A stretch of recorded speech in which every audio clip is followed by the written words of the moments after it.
Jason, Yes, sir. what caliber is .68? Point You ever heard of that? 68. Yeah, that's a big I've one. never heard of that. Yeah, no, I know it is big, but I don't know how to. I mean, what would you say? It's .68?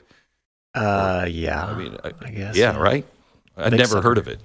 Yeah. Anyway, so how are you? Good. Thank you. Good. Yeah. Thanks for coming in. I think what happened in Ukraine this weekend is kind of significant on the war front. A little bit. And signals to, I think, basically what I've been saying for the last couple of years, I think, that the next war, everything that we're building, stop building them, because AI is going to change everything. Drones are going to change everything. Our aircraft carriers are just sitting ducks now. What we saw happen from Ukraine, thousands of miles into the interior of Russia, is striking. Do you want to explain?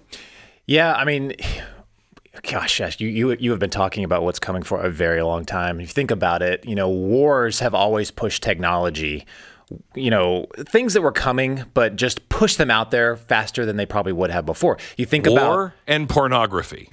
Those are the drivers. They're the drivers of tech. War and pornography. Yeah, I mean, we have satellite technology because of, the invention of ICBMs and, the need to dominate space. I mean, all of these things were pushed. I mean, you look at economic wars. You look at, the oil wars when oil prices were collapsing.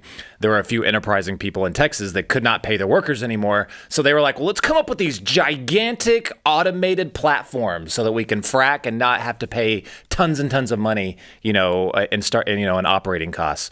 That came way before. I mean, people get ingenuitive. They think of these things and they push it beyond.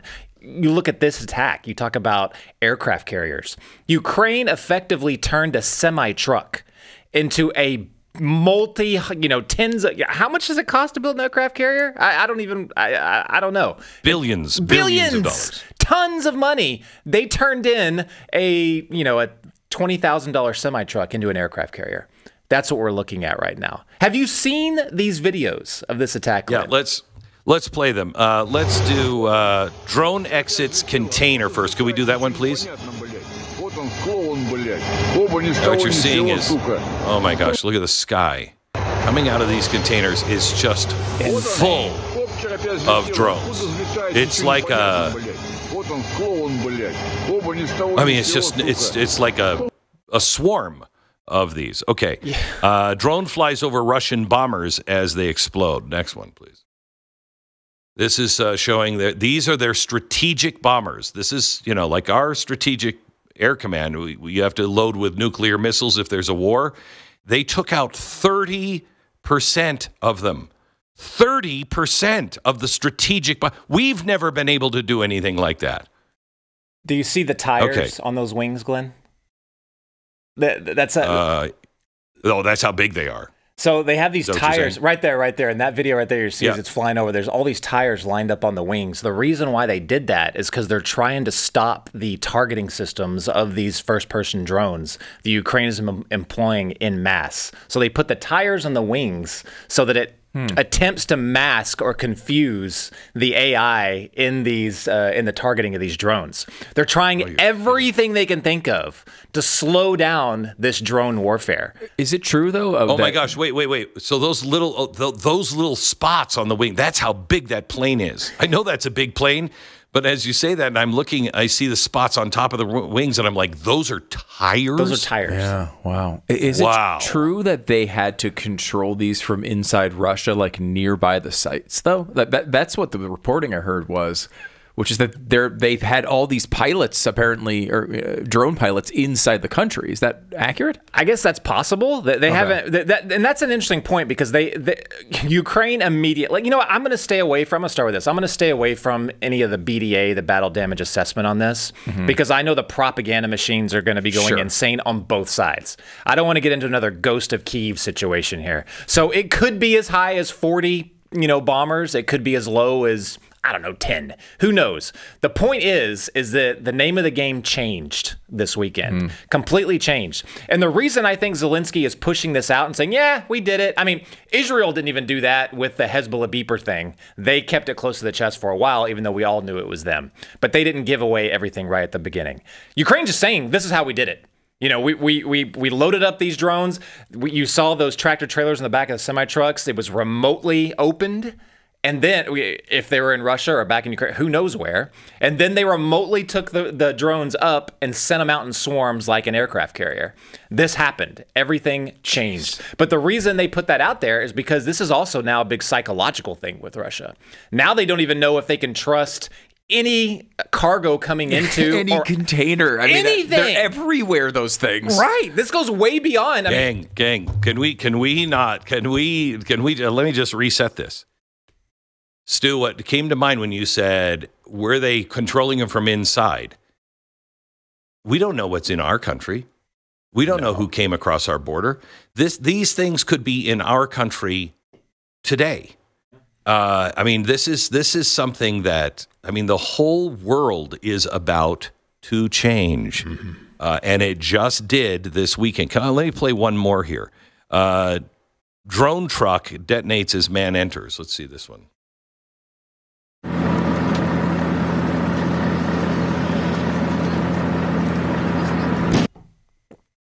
Yeah. So what was that? Self-destruct. Was that self-destruct? That was self-destruct so they don't capture the vehicle or examine anything inside. So you had someone remotely opening it. You had remotely piloting the swarms out. Then after the job was done, they remotely did a self-destruct and detonated the delivery vehicle. It's amazing. Really is. This is Ukraine. Right. I mean, Ukraine in the middle of a war for a long time. This is Ukraine. This is not even like the high. Like, what do we have? What does China have? I would assume it's even more advanced, right? They're not saying this is us that helped them with this either, right? Okay, so yes, we have the capability. I don't know if we've been thinking along these lines. Now, which is very dangerous. Of course not. No, I mean, if you go to, and the word is out there, you can look all, interestingly enough, we've been planning a show on this on TV to show how things are progressing in Ukraine. It was going to be last week. It was supposed to be last week. Pretty insane. I know. But I had these videos, like random bloggers and stuff are like, so we're on the front lines of the new drone warfare program, and there are multiple like secret locations in Ukraine where they have full-on remotely powered vehicles that are leading the charge. Not, armored mechanized units. That's not happening. They're sending in these drones on the ground. Then they send in another wave of drones through the air. I mean, you're not seeing... You remember when this war started out, everyone was criticizing the Russians. They were like, how'd this happen? Well, because the Russians were going in like World War II. They were going in like mechanized units. Yep. These big bulky tanks. They were getting knocked out. That is not how warfare is going to happen going forward. It's just not. Everything is changing right now, and it's being a test drive right now in Eastern Europe. It's scary. Is that good or bad? That is the. I honestly am asking that question because I don't know. Like, part of me thinks that this type of thing might end up really lowering body counts, right? If everyone's fight, I mean, it's the Star Wars. I know this argument was made in Star Wars. I'm aware of it, but like, there's an argument that if drones are killing drones, like that's maybe a better place than where we've been over the past century, where it's people that are doing all the dying. I want a T-shirt because with what you just asked, because that is the question of our times. Is that good or is that bad? We can insert the question into every AI discussion that we have. Everything. The trade, is that good or is that bad? I think when you look at modern warfare, it always ends in my mind, it goes to the same conclusion that the war planners of World War II had when they created the nuclear bomb.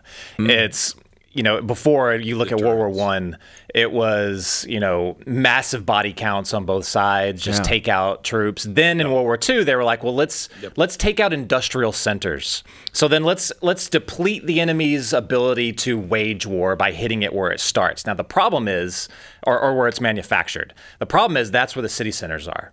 So that's where the civilians are. So eventually, after you've gotten through all this drone warfare, you know, militaries are decimated on the battlefield. Eventually, you have to go to where they produce the drones, where they, you know, command and control.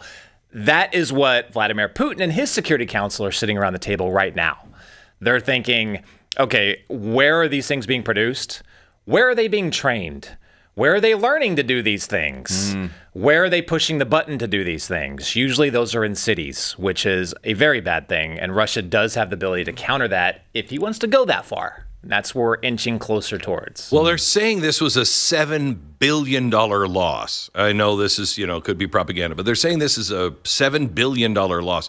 You don't lose $7 billion of strategic air command and not respond. Oh yeah. I mean, this is not going to drive them to the peace table.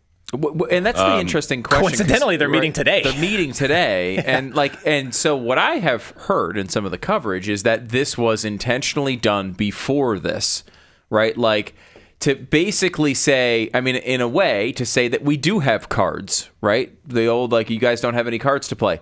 Well, we do have cards. That's what they're trying to bring up into this negotiation point. Essentially, we're not coming from a place of weakness. Yeah, but how do you? That's a really good point. But how do you, as Vladimir Putin, address your people and say, hey, we just made peace after they just took down 30% of our strategic bombers? I don't see how you can. Yeah. Well, I don't either. Yeah, and that narrative is kind of crap to me because Russia, I think on the same day or the day before, sent its largest drone arsenal themselves, I think to date, inside Ukraine. Right. I mean, like it's not 500 drones. It's not like they're doing it. My assumption with Russia, though, is that they don't actually want this, right? Like they're walking down this road of peace talks, but like in reality, they have not shown a lot of interest in actually solving this. I don't think Ukraine, I think, is in another position where I think they'd like it to be over, but the terms that are there, they don't like. So I don't know that either side really wants this to end at this moment. Jason, you were going to respond on what else is coming and what's happening. Yeah, in my mind, I think that both, this is kind of piggybacking off what Stu was saying, is I think both countries wanted to show a very big or make a very big statement and, you know, going into these peace talks. And I think that one of them wanted to sit at the table and say, this is what you're looking at, bend to our version of what's written down here, you know, in these list of demands. Well, Russia didn't expect Ukraine to respond the way they did, so now they both have a pretty, you know, strong packet of, you know, demands. And I think right now they're hovering around. Both of them want to end this war. Both sides do. It's not good for either side. And now they're looking at how do we come out of this and make it look like that we won, so we can tell our people, hey, this was all, you know, this all tilted in our favor. And they don't want to look. They don't want to be embarrassed, specifically on Putin's side. So right now, they're going to go through that multiple different times. This is gonna be a long process. At times, some of them are going to stand up and say, "I'm done with this." They walk away. They're probably going to come back to the table a week later. But the cool thing is, this is actually happening. They're actually sitting down and talking to each other. Even after this weekend, they're still going to talk to each other. That was not happening a couple years ago. That's a big improvement. Big improvement.